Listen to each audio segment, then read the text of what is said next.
Welcome to the African Renaissance Time TV with Brother CC Blackman. I want to get my thoughts today on the Deion Sanders situation. How can we have 60,000 people in a darn stadium? You talking about we sold out, and I checked the receipts, and we have sold 28,000 tickets. Now y'all better find out who's stealing. Deion Sanders left a historically black college or university, Jackson State. We all know that he was there for, I believe, 3 years. And he basically turned the football program around, and eventually they had an undefeated season, and now he's leaving for a major university, Colorado State University, and a lot of black people are mad. But, I just want to say that we need to start being honest about what it takes to be successful in the world. It's a wise saying, and it's a wise realization when you recognize that life moves with the strong. Again, life moves with the strong. Deion Sanders is not wrong, because black culture really doesn't support strength. I want to say that again. Black culture does not support strength. We do everything we can not to support the strong people in our community. We do everything we can not to support the strong people in our community. We have all kinds of ways of undermining them, destroying their energy, working against them, having counter-intentionality to the good that they're trying to bring. And so we force them out of our community into places where there's a great appreciation for their strengths.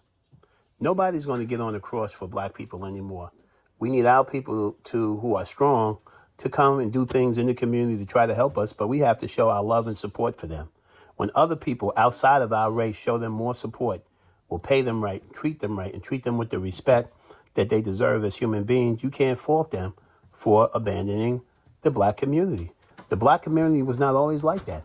We used to love strength. Strength is what it takes to make things better. Strength is what it makes to bring about change. But our whole culture now has become about supporting weakness.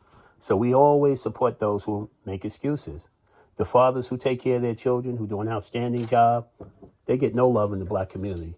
Only those people that abandon their children and on the claim of white supremacy, or they can't get. Let me tell you something. Strength finds a way. And love is a form of strength. When you love people, you find a way to do what needs to be done. We have a blame culture. We have a defeated culture. We have a demoralized culture. We have a culture where we're competitive with nobody but ourselves.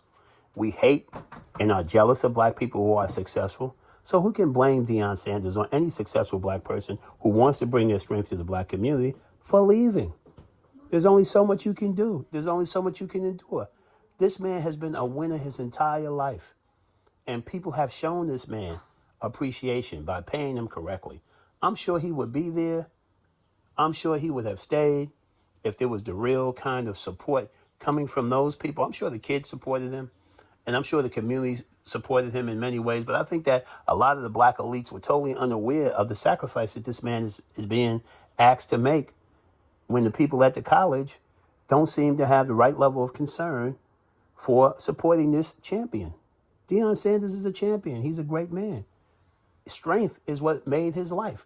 So it's counterintuitive, or it goes against his nature to be in a situation where his strength is not being recognized or appreciated as it should be. So let's stop asking our people to do the impossible. Let's stop asking our people to disrespect themselves in order to help us. Let's put our arms around black people who come back to try to help. Let's embrace them. Let's support them and stop being jealous of them. Let's talk about the contribution we're making before we criticize why they're not giving more. The man gave what he could give, and what he gave was pretty good. You got an undefeated season at Jackson State. You got tremendous attention for HBCUs. He made some physical changes there. He made some psychological changes there. But he's still trying to change a culture that's all about failure. Black culture today, as it's currently constructed, is negative culture. And it's all about failure. So I wish Coach Prime the best. I hope he's successful. He'll still be working with a lot of black men, and he will still be bringing other black coaches to a higher level in these at these better white schools. And I'm sure he hasn't totally abandoned Jackson State or the whole idea of HBCUs being better, but he set an example and he set a powerful message. You can't ask people to come back and be in the hood if you're not going to respect them. I'm old enough to remember when you could be educated in black and be respected as a leader. and be respected in your community for the contribution and the excellence and the hope that you represent when people see you. But today, we force a lot of good people out of the community because we deal with jealousy. We deal with resentment because the political class and a lot of the educational class in the black community have created this grievance culture among black people where we feel that it's a class struggle. So even those who are so-called talented 10th people or people who are able to navigate and make great progress in society, they are not able to come back and help you because you won't treat them with the respect that they deserve. Yes, treat them with the respect that they deserve. They can't be treated better by people that are not black. And then you expect them to make the sacrifice of saying, hey, I'm fighting for my own people, but my people are not showing me the kind of love, the kind of respect, and the kind of, frankly, financial support that they should. Why should that man have to sacrifice his salary and donate his salary, bringing in revenue, yet being cheated? This is all ninja mess, and we have to stop this. We really have to stop this. And anybody who resents the man for moving on to better pastures after he made a sacrifice, what kind of sacrifices are you making for your community? And anybody who's tried to serve our people have gotten pretty much the same treatment. You look at some great leaders who gave everything for black people. Do we look after their children as a group of people in this country? Have we looked out for Malcolm's kids as a collective? Have we looked out for Dr. King's kids? Go read the stories. Look what happened to Dr. King's mother. Look what happened to Malcolm X's kids. You know, look at what happens. We don't necessarily look after people who make tremendous sacrifices for black people. We're very ungrateful. We're very ungrateful. So let's start supporting black leadership and let's support strength. Any culture that does not support strength is a culture that's asking for destruction. And this is why I advocate for an African Renaissance time where we have a rebirth in consciousness. And I said African. A lot of y'all don't like that, but that's at the root who we really are. Let's think about it. If you hate the root, you're definitely going to hate the fruit. So we have all this self-hatred in our culture because we are keep denying what we really are. We're African people. Like it or not, that's who we are. That's the root of most of us. You do these damn DNA tests and they tell you you came out of Africa, but yet and still you hate everything about being an African. This is a black man who did a good thing and he should be applauded for the good he can do. Some people give what they can give and they can't give no more. So let's support whatever contribution he made. It was positive. He was there in that time and space and gave invaluable instruction. This man has been exposed to some of the best football instruction, best football experience, some of the finest coaching in existence. So when he comes and he gives that to a university, he has left an important legacy if they were listening.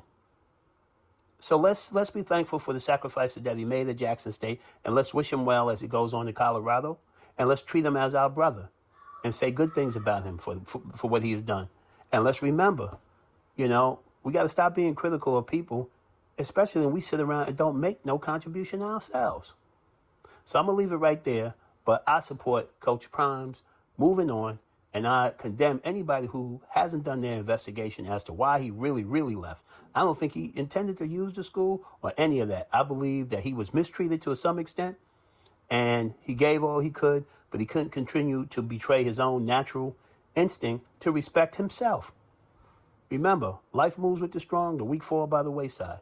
We better wake up, black people, and stop aligning ourselves with weak thinking, with weak behavior, with weak support, with jealousy, betrayal, backbiting, and double-crossing and betraying each other. We have to stop that.